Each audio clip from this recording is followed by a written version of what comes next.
And I know I look like the kind of guy that gets his picture in the newspaper because the police came and took away the hard drive of his computer. All right, fuck you very much. Okay. I'm in a good mood, I think, but I am struggling with the idea of whether I'm a hoarder or just nostalgic. I don't know what it is yet. I got a lot of memories attached to bullshit, you know? Like, oh man, but I can't part with that T-shirt from 15 years ago that I haven't worn. Oh man, what am I gonna do? I did have some good news earlier today, though. I thought I had a case of bed bugs, but it just turned out to be crabs. Don't worry. A lot of people like to write what they like to refer to as a bucket list, you know, a thing of accomplishments that they want to do before they die. I've recently started to write a list of things that I have no chance of ever accomplishing. I like to refer to it as my bucket list. No decent relationship with a girl or my parents. Fuck it. Don't worry about it. They'll be around. If you guys are drinking tonight, try to behave yourselves. Because the thing is, like, I do enjoy the buzz of a good drink. I just don't like drunks, you know? I don't like those people that you gotta take care of at the end of the night, you know? Like those people that are like, hey man, I'm hammered, where are your power tools, you know? I don't like those people, right? That's why, like, if I ever come home and if I've had too much to drink, this is what I like to do for fun. I like to call into places that I don't even work at and tell them I'm not showing up. That's a good idea, man. Nobody gets hurt, just some confused guy on the other end of the phone. That's a good time, man. A couple nights ago, I had a couple drinks, came home, and I saw one of those infomercials late at night to sponsor a child through World Vision. And you see those infomercials and you feel sad, right? You're like, you want to do something. So I decided that I would start to sponsor a child through World Vision. And now, if I ever go over to Africa, I got somewhere to crash. I like to travel and make small investments. I love what you've done to the place, Mabutu. Now, where's my Wi-Fi and cheeseburgers? Come on! Do you know how many cups of coffee I had to give up every day so that kid could live? 1.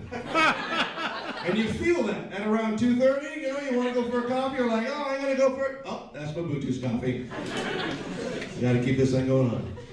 I had I'm not going to say it was a nasty breakup. It was like but it wasn't a pleasant breakup with my girlfriend of 6 years. We weren't married, but we broke up like two people who were married. Like, she got the house that we lived in, so I had to find a new place to live. Found a nice little bachelor apartment. Found out very quickly, though, that I have a noisy neighbor that lives downstairs from me. You know, and it's not like she would play her music too loudly or anything like that. She would just have sex remarkably loudly. Wild, crazy, violent porno sex. You know, the kind of sex we're not sure if you should masturbate or call the cops. Yeah, don't do that at the same time, because that is very ineffective. She used to complain that I wasn't romantic. She would say that to me all the time. She said, you're not romantic. I don't think that's true. We did romantic things.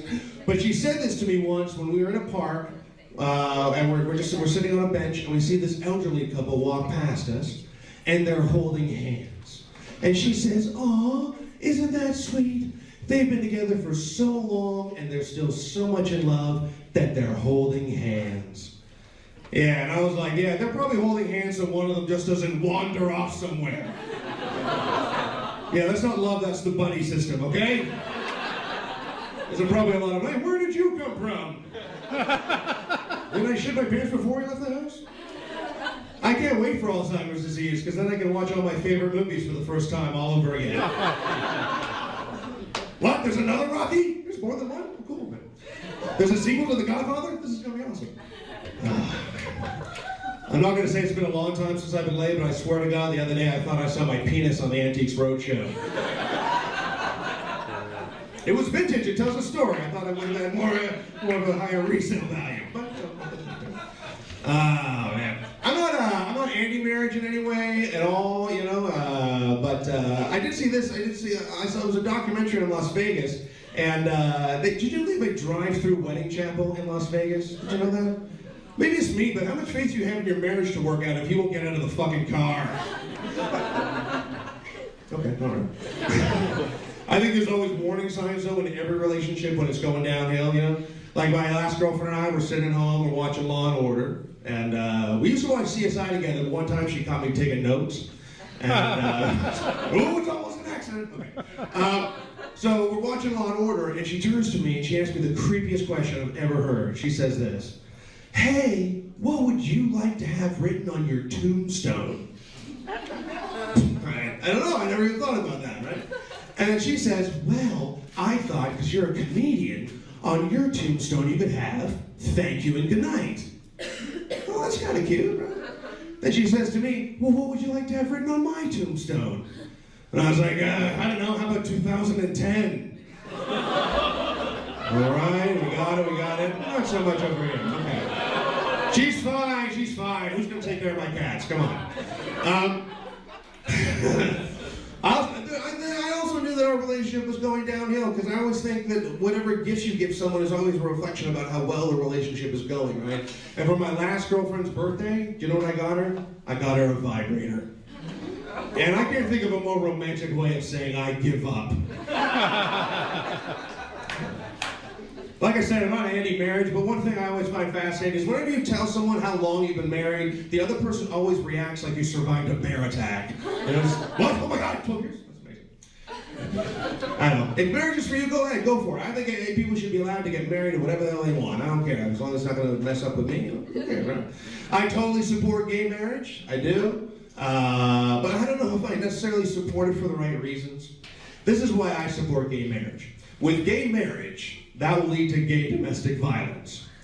And with gay domestic violence, that's going to lead to hilarious episodes of Cops. I'm just tired of seeing the exploitation of the heterosexual relationship, man. I'm tired of seeing two cops trying to separate a straight couple fighting over who loves the other one more by beating the crap out of each other and doing crystal meth, right? I want to see two cops separate a gay couple fighting over a handbag or a Judy Garland collection or tickets to go see Elton John or something funny that gay people would fight over. Whatever. Man. I saw, this was weird too. I'm not the biggest reader out there, but I was in a bookstore the other day and I swear to God I saw this book in the religion section and it was called The Bible for Dummies.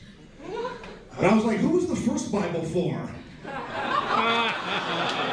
I'm just saying, you know what, if you need to believe in God to keep your shit together, go ahead, do it. I just think God is like Santa Claus for adults, okay? You can always just be a good person without being in fear all the time, okay? That's perfectly acceptable too, okay? All right, good. Yeah! There you go. If I get through one person for every show, I'll never work again. One of the things I hate the most are double standards. I think if you work the same job, you should get the same pay. I don't like the fact that why is it a bottle of beer is the only acceptable bottle for me to walk around a bar with. Like, if I'm going to drink a whole bottle of wine, why can't I walk around a bar with a whole bottle of wine, you know? Doesn't seem fair and balanced.